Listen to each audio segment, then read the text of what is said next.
Hi everyone, welcome back to Storytime Recaps.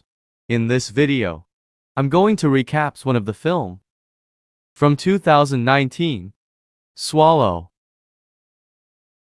Without any further, let's get started. At the start of the film, a lamb is butchered for a dinner party attended by a number of wealthy people. They are celebrating Richie Conrad's recent promotion to director of his own father's business, Michael Conrad, who highlights his son's career. After the celebration, Richie's parents give the newlyweds their brand new home. Richie's wife, Hunter, spends most of her days bored out of her mind. She cooks, she plays mobile games. While they are eating dinner, Hunter tries to talk to her husband, but he's too busy texting for work to pay attention. Shortly after, Hunter discovers she is pregnant, and while Richie is thrilled, Hunter pretends to be happy nonetheless. When the family is celebrating the news over supper, as she tries to share her story about her early years, Michael stops Hunter and questions Richie about her job. Hunter, feeling ignored, and begins staring at her ice crystals, taunting her with their shiny surface. She bites into it, making everyone at the table feel uncomfortable. The following day, when Catherine sees Hunter, she brings her a book about postpartum depression and remarks that Hunter would look stunning with long hair and Richie likes women with long hair. Hunter is disheartened by her mother-in-law's remark. I better be going. After reading a paragraph in the book about doing something unexpected, Hunter is inspired to take a small marble from her trinkets. The shimmering of the marble hypnotizes her, causing her to swallow it. Afterwards, Hunter experiences a tremendous surge of happiness, and Richie even questions why she is so happy. Hunter claims she is proud of herself for achieving something unexpected today, but he lies and claims it is because she chose blue curtains. The two exhibit a great lot of passion and enjoyment for one another. The following morning, Richie takes off his white strips, which most likely symbolizes his immaculate and seemingly ideal life. When he learns that Hunter destroyed his silk tie, he becomes angry with her. Later in the day, when Hunter eventually poops out the marble, she chooses to take it from the toilet and set it on a glowing plate as a small reminder of her achievement. Today she chooses to relax and eat cheese puffs, but her mother-in-law asks her to come for talk. She questions what Hunter did for a living before he met Richie. Hunter says she had a retail job, and Catherine remarks that Hunter is fortunate to have married Richie. Catherine then questions whether Hunter is acting or truly happy. Hunter lies and says she's happy. After discovering a tack in her vacuum cleaner, Hunter is tempted to swallow the glittering thing. She first hesitates before putting it in her mouth, but ultimately spits it out since it pierces her tongue and causes it to bleed. When she goes to sit down, she hears whispers coming from the tack. She eventually ends up swallowing it whole again. This time, though, she feels agony as it descends, but she also gets a surge of happiness, but also a feeling of sadness. This dimorphic behavior appears to be helpful to her. Later in the day, Hunter starts massaging her tummy without any concern for the fetus's potential reaction to the tack. Late at night, when her husband brings home a group of his co-workers, Hunter is in excruciating pain. When the thumbtack is finally ready to be removed, there is blood on the toilet seat, so Hunter quickly cleans it up and preserves it for her trophy display. As Richie tries to figure out what's happening, Hunter is shaking, but she pretends nothing is wrong. Later on, Hunter receives congratulations from Richie's employee Aaron, but she doesn't understand why he would do so. Why?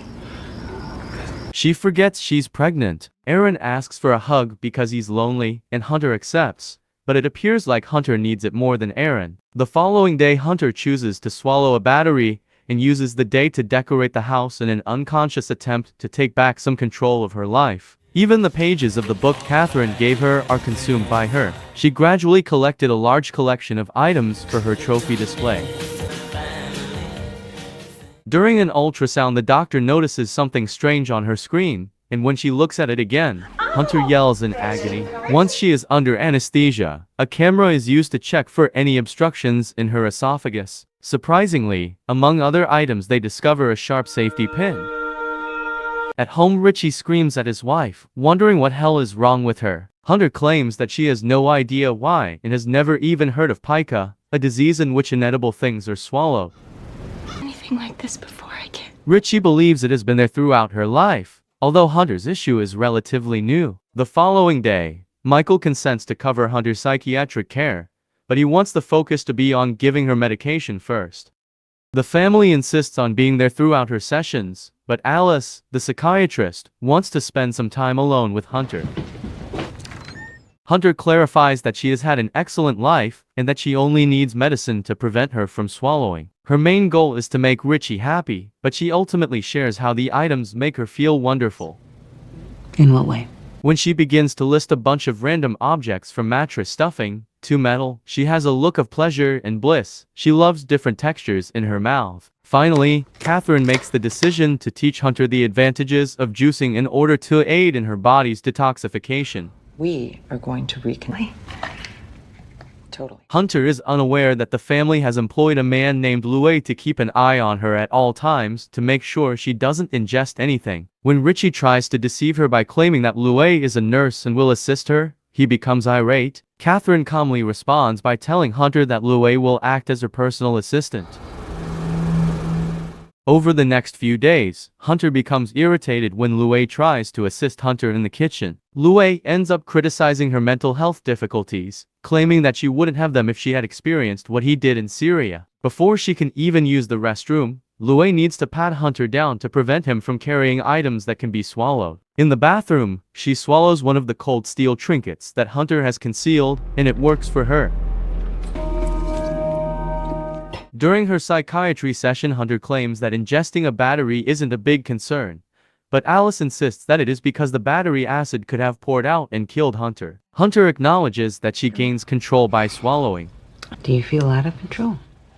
During Richie's birthday celebration, it is made clear that everyone is aware of Hunter's swallowing. When she pulls Richie aside, she is angry because he told everyone. He gaslights her by claiming it's his birthday and that he doesn't want her to ruin his special day. Later on, Hunter becomes aggressive with Richie in bed. She finds it enjoyable, but he claims he didn't get to finish. The support.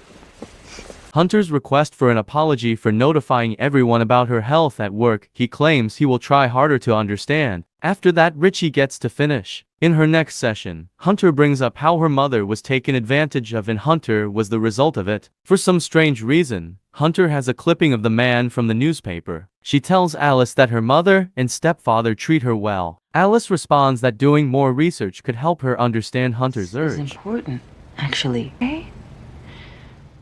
While gardening, Hunter then becomes enthralled with the dirt in the garden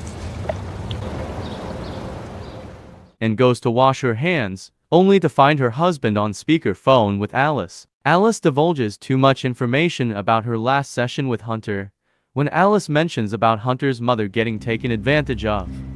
Hello? Richie answers the phone, turns off the speaker, and claims he had no idea of Hunter's past. Hunter gets worried upon hearing this conversation.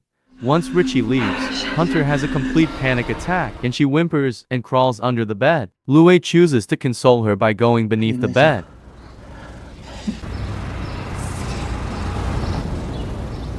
You're safe. When she wakes up, Louis is sound asleep beneath the bed, so she goes through drawers in search of anything to swallow.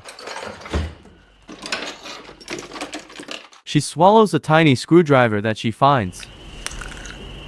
When Louis discovers it, she is coughing violently and dials 911. Fortunately, they were able to remove the object without endangering Hunter or the baby. After that, they use blackmail to get Hunter to sign documents committing him to a 7-month term in a mental health facility. Richie desires a divorce if she doesn't. Louis looks sad for Hunter. Then, just as they're ready to leave, Louis assists Hunter in leaving the house and stages her escape. After running into the woods, Hunter eventually gets a car to stop for her. She finally arrives to a motel, but before entering, she stuffs some dirt into her pockets. Later, Hunter confesses to her husband over the phone that they jumped into things too soon, saying that she simply became pregnant to please him. Richie tells her sweet nothings to attempt to convince Hunter to return. We're gonna be different. We can go. Nevertheless, Hunter claims she won't be returning and Richie threatens to find her, claiming she is useless and untalented in every way. Before Hunter hangs up, Richie yells at her to get back his child. Hunter then destroys her phone and begins eating dirt while watching TV. She begins to cough up the dirt and eventually gets enough. The following morning she calls her mother to ask if she could stay with her. However, her mother claims that their home is currently overcrowded because her other daughter lives with her. Sister's here with a new baby. Strangely, Hunter chooses to go see her biological father, and to her surprise, a birthday celebration is being held for him. Erwin, her father, his new wife Lucy, and their small daughter are introduced to Hunter. None of them. When Hunter mentions her mother name, he starts to cover his tracks when Lucy questions some more. When they finally have some alone time, Erwin questions whether Hunter is there to ruin his life. Hunter flinches hard when Owen gets near her. She yells at him to not touch her, then she says she's in charge. Hunter questions why Erwin exploited her mother. Erwin acknowledges that he did such things because they made him feel strong. But after being severely beaten in prison, he no longer felt powerful and now wears a colostomy bag. When Owen says he regrets ever doing that to Hunter's mother, Hunter starts to cry and questions whether she is like her father. Erwin claims that they are not the same and that Hunter has never committed any wrongdoing. After this, Hunter decides to get abortion pills at a clinic. After taking the drugs in a food court, she releases the fetus in a bathroom. Thereafter, she feels happier and walks away.